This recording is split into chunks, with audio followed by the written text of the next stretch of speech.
तो हमारी इस कहानी की शुरुआत होती है एक माउंटेन के ऊपर से, जहाँ पर बर्फ पड़ी होती है। वहीं पर एक नदी होती है जो कि बर्फ की वजह से बहुत ज्यादा ठंडी हो चुकी है, और यहीं पर नदी के बीचों बीच हमारे हीरो को दिखाते हैं जिसका नाम मिंग है। मिंग उस नदी के ठंडे पानी में बैठकर अपनी बॉडी को कल्टीवेट करने की कोशिश कर रहा है। वो यहाँ पर बॉडी कल्टीवेशन के मेथड को अप्लाई कर रहा है, क्योंकि मिंग अपनी बॉडी की कल्टीवेशन को यूज नहीं कर सकता, क्योंकि उसकी की कल्टीवेशन वाली नर्व्स को किसी ने काट दिया है। और ये किसने किया है ये आपको आगे थोड़ी देर बाद पता चल जाएगा। बर्फ गिरने की वजह से वहाँ पर नदी का पानी बहुत ज्यादा ठंडा होता है। खून को जमा देने वाले ठंडे पानी में मिंग यहाँ पर अपनी बॉडी को कल्टीवेट करने की कोशिश कर रहा है। वो काफी ज्यादा गुस्से में होता है। वो पानी के अंदर पंच मारता है और कहता है, मैंने किसी से सुना है कि अगर हम अपनी बॉडी कल्टीवेशन की टेक्निक को परफेक्ट कर लेते हैं तो फिर हमें की गैदरिंग राम की जरूरत नहीं पड़ती, हमें की को इकट्ठा करने की जरूरत नहीं। बॉडी कल्टीवेशन से ही हम ग्रैंड मास्टर बन सकते हैं। मिंग पानी से बाहर निकल आता है। उसके कपड़ों पर भी बर्फ पड़ी होती है। वो अपने कपड़ों को झाड़ते हुए पहन लेता है और साथ ही कहता है, हालांकि बॉडी को कल्टीवेट करने के लिए ये वाला तरीका सबसे ज्यादा क्रूल है और सबसे ज्यादा आसान भी है, लेकिन इसका एक साइड इफेक्ट है। जितना ज्यादा मैं ठंडे पानी में बैठकर अपनी बॉडी को कल्टीवेट करूंगा उतना ज्यादा मेरी बॉडी को नुकसान पहुंचेगा। और मैंने तो यहाँ तक सुना है कि बॉडी कल्टीवेशन के इस मेथड को यूज करने पर अगर हम ठंडे पानी में बैठकर बॉडी कल्टीवेशन की इस टेक्निक को यूज करते हैं तो हम लोग 20 साल से ज्यादा जिंदा नहीं रह सकते। इस बात से मिंग थोड़ा सा उदास हो जाता है, लेकिन फिर वो आसमान की तरफ देखता है और कहता है, कोई बात नहीं, मेरे लिए 20 साल की उम्र काफी है। मुझे बस अपने पेरेंट्स की मौत का बदला लेना है। एक बार मैं अपनी मॉम डैड की मौत का बदला ले लूं, फिर इस बात से कोई फर्क नहीं पड़ेगा कि मैं 20 साल तक जिंदा रहता हूं या नहीं। मिंग उस ठंडे पानी से निकलकर वापस अपने गांव की तरफ चल आता है, लेकिन जैसे ही वो गली में से गुजर रहा होता है सारे देखने वाले उसके ऊपर हंस रहे होते हैं और हंसते हुए कहते हैं, जरा देखो तो सही, ये रहा जीनियस मिंग। लगता है ये फिर से माउंटेन के ऊपर ठंडे पानी में बैठा अपनी बॉडी को कल्टीवेट कर रहा होगा। पता नहीं इस लड़के को समझ क्यों नहीं आती। ये एक लूजर है और लूजर को लूजर ही रहना चाहिए। चुपचाप बस बैठो, खाना खाओ और सो जाओ। तुम्हें ये सारी हार्ड ट्रेनिंग करने की क्या जरूरत है। मिंग उन सभी की बातों को इग्नोर कर देता है और आगे चला जाता है, और साथ ही वो हमें बताता है कि वो कौन है और आज ये सारे लोग उसके बारे में इस तरह क्यों बातें कर रहे हैं। मिंग कहता है, मेरा नाम मिंग जी है और मैं जी क्लैन में पैदा हुआ। मेरा जी क्लैन इस पूरे एरिया का सबसे बड़ा क्लैन है। शुरुआत में मेरी जिंदगी बहुत ज्यादा अच्छी थी जब मेरे पेरेंट्स जिंदा थे,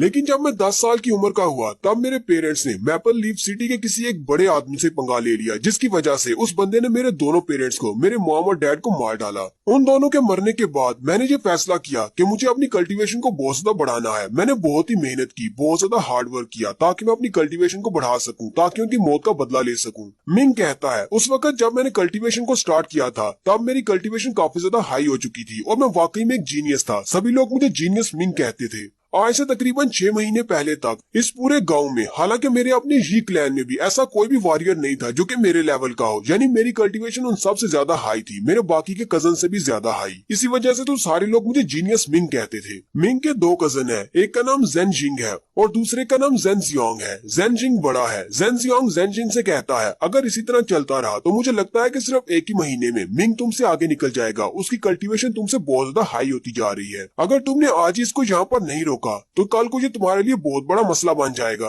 जेन जिंग आगे से हंसना शुरू कर देता है और कहता है, तुम्हें क्या लगता है कि ये मेरे लिए मसला बन सकता है। और साथ ही नेक्स्ट सीन में दिखाते हैं मिंग बाहर दरख्त के नीचे आराम से लेटा होता है और इसी बारे में सोच रहा होता है कि मैं अपनी मॉम डैड की मौत का बदला कैसे लूंगा। मेरी कल्टीवेशन बहुत ज्यादा वीक है, मैं अभी इतना ज्यादा स्ट्रॉन्ग नहीं हुआ, पता नहीं कब मैं इतना स्ट्रॉन्ग हूँ। वहीं पर लेटे लेटे घास के दरमियान उसकी नजर एक फूल पर पड़ती है। वो एक स्पेशल फूल होता है। उस फूल का नाम रेड ड्रैगन ग्रास होता है। मिंग जल्दी से भागता हुआ उसके पास आ जाता है और उसे जमीन से उखाड़ लेता है और कहता है, ये वाला पौधा तो बहुत ज्यादा अच्छा है। मिंग उसे लेकर बहुत ज्यादा खुश हो जाता है और कहता है, अगर मैं इसे सन पाउडर के साथ यूज करता हूँ तो मेरी पावर बहुत ज्यादा बढ़ जाएगी। मिंग काफी ज्यादा खुश होता है और उस फूल को अपने हाथ में पकड़कर वापस अपने घर की तरफ चल पड़ता है और कहता है, चलो वापस चलकर इससे मेडिसिन बनाता हूँ। लेकिन वो वहीं पर रुक जाता है क्योंकि उसके सामने जाओ जिंग होता है। जाओ जिंग अपने कुछ लोगों के साथ वहाँ पर आया होता है। जाओ जिंग उसे कहता है, तुम यहाँ पर क्या कर रहे हो और तुम इतनी जल्दी में कहाँ पर जा रहे हो। तुम्हारा बड़ा भाई यहाँ पर तुमसे मिलने के लिए आया है और तुम यहाँ से भाग रहे हो। मिंग जल्दी से अपने रेड ड्रैगन फूल को पीछे की तरफ छुपा लेता है और उसे कहता है, ब्रदर जीजिंग, तुम यहाँ पर क्या करने के लिए आए हो।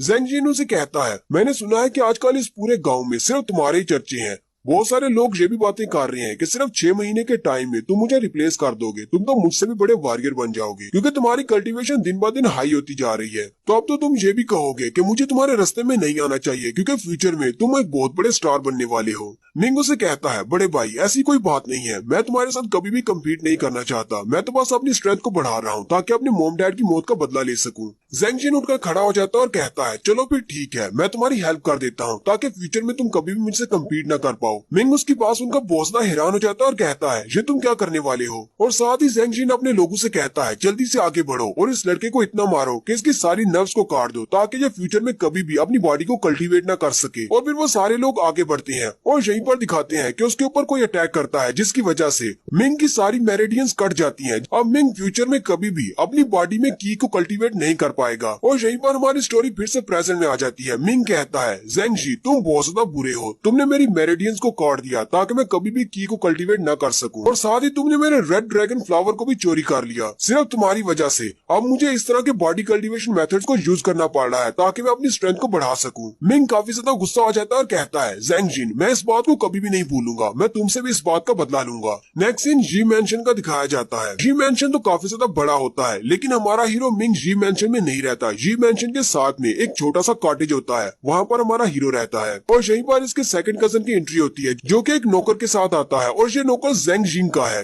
वो नौकर आते ही दरवाजे के ऊपर किक मारता है और दरवाजा खोल देता है और वो दोनों अंदर आ जाते हैं, जबकि मिंग भी घर के अंदर ही बैठा होता है। उन दोनों को यहाँ पर देखकर काफी ज्यादा हैरान हो जाता है। ज़ेंग जियांग उसे कहता है हेलो मेरे लिटिल ब्रदर, या फिर मैं तुम्हें जीनियस मिंग कहूँ। तुम्हारी बॉडी और तुम्हारे कपड़ों को देखकर तो लगता है जैसे तुम फिर से उस ठंडे पानी में बैठकर अपनी बॉडी को कल्टीवेट कर रहे थे। तुम्हारे लिए तो मुझे बहुत ही बुरा लगता है। जियांग हंसते हुए उससे कहता है तुम्हें अपने बारे में पता होना चाहिए, तुम्हें ये सब कुछ पता होना चाहिए कि कचरा हमेशा कचरा ही रहता है, कभी भी वो टॉप पर नहीं आ सकता। जैसे एक जूता जो कि हमेशा पाँव में रहता है उसे कभी सर पे नहीं रखा जाता। जियांग के साथ उसका जो नौकर होता है वो भी काफी बड़ा कमीना होता है। उसने अपने हाथ में एक बाउल पकड़ा होता है जिसके अंदर एक मछली रखी होती है और वो बहुत ही बासी और सड़ी सी मछली होती है। यानी कि वो लोग अपना खाना खाने के बाद जो भी बचा हुआ खाना होता है वो सारा उस बाउल के अंदर रखकर उसके पास ले आते हैं। जियांग उसे कहता है तुम्हारे खाने का वक्त हो गया, कचरे के लिए कचरा लेकर आए हैं, जल्दी से खा लो। नौकर उसे कहता है चलो जल्दी से खा लो, मुझे बाद में बर्तन भी धोने हैं। उस नौकर का नाम सैनर हु होता है। मिंग उसे कहता है सैनर क्या ये तुम्हारा आइडिया था कि मुझे बचे कुचे खाने और इस तरह के बासी खाने देने का? सैनर उसे कहता है तो क्या अगर मेरा आइडिया था तो क्या तुम मुझे मारोगे? मिंग आगे बढ़ता है और उस बाउल को उठा लेता है और साथ ही उसके मुंह पर दे पटक मारता है क्योंकि उस बाउल के अंदर मछली रखी हुई थी। मछली के बहुत सारे कांटे उस बेचारे के चेहरे में धंस जाते हैं और वो चिल्लाना शुरू कर देता है। इस बात से सैनर काफी ज्यादा गुस्से में होता है और वो अपनी पाम टेक्निक को यूज करते हुए मिंग पर अटैक करने लगता है, लेकिन मिंग जल्दी से साइड पर हो जाता है और साथ ही अपना घुटना उसके अंडों पर मारता है जिससे उसके अंडे फूट जाते हैं। मिंग गुस्से के साथ उससे कहता है दोबारा अगर कभी तुम इस तरह का बचा कुचा खाना मेरे लिए लेकर आए तो फिर मैं तुम्हें नहीं छोड़ूंगा, इस बार तो मैं तुम्हें छोड़ देता हूँ। जियांग चिल्लाते हुए मिंग से कहता है तुम्हारी हिम्मत कैसे हुई कि मेरे सामने हमारे नौकर पर तुमने अटैक किया?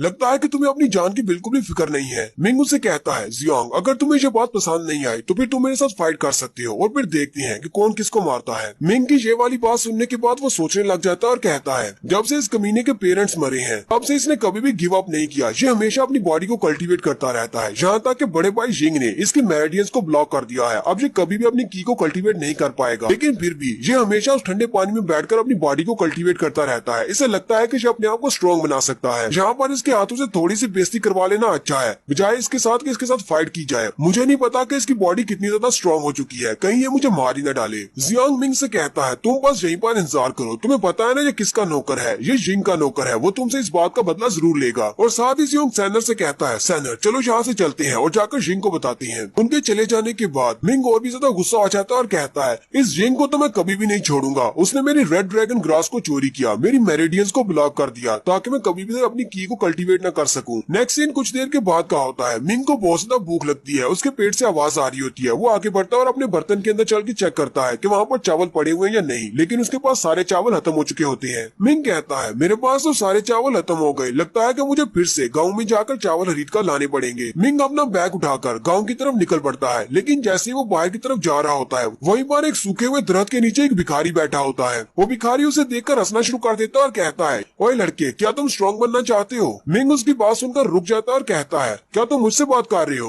वो भिखारी उसे कहता है हाँ मैं तुम्ही से बात कर रहा हूँ, यहाँ पर तुम्हारे अलावा और कौन है? मुझे तुम्हारी बॉडी से बहुत ज्यादा नफरत महसूस हो रही है, जैसे कि तुम किसी से बदला लेना चाहती हो। मैं तुम्हें इतना ज्यादा स्ट्रॉन्ग बना सकता हूँ कि तुम किसी से भी बदला ले सकती हो। मिंग उसकी बात सुनने के बाद हंसना शुरू कर देता है और कहता है अगर तुम वाकई में ऐसा कर सकते हो तो तुम यहाँ पर भीख क्यों मांग रही हो, जाओ जाकर अपने लिए कुछ कर लो। वो भिखारी आगे से हंसना शुरू कर देता है और कहता है बच्चे तुझे समझ नहीं आ रही, ये मेरी हॉबी है, मुझे भीख मांगने का शौक है, लेकिन तुम्हारे तुम्हारे जैसे नौजवान लड़के जिसके मेरिडियंस को किसी ने काट दिया हुआ है, जो कि अपनी की को गैदर नहीं कर सकता, वो आज न कल मेरी तरह भीख ही मांगेगा। मिंग भी उसकी बात सुनकर काफी ज्यादा हैरान हो जाता है और कहता है, इसे मेरे बारे में कैसे पता है कि मेरी मेरिडियंस को कट कर दिया गया है? कहीं ये मांगने वाला वाकई में कोई महान मास्टर तो नहीं है जो कि यहाँ पर भिखारी के रूप में आया है। वो भिखारी मिंग से कहता है, आज रात जब चांद आसमान पर चमकेगा, सबसे ऊंची वाली पहाड़ी के ऊपर आ जाना, मैं तुम्हें वहीं पर मिलूंगा और साथ ही मैं तुम्हें बताऊंगा कि तुम्हारी किस्मत में क्या लिखा हुआ है।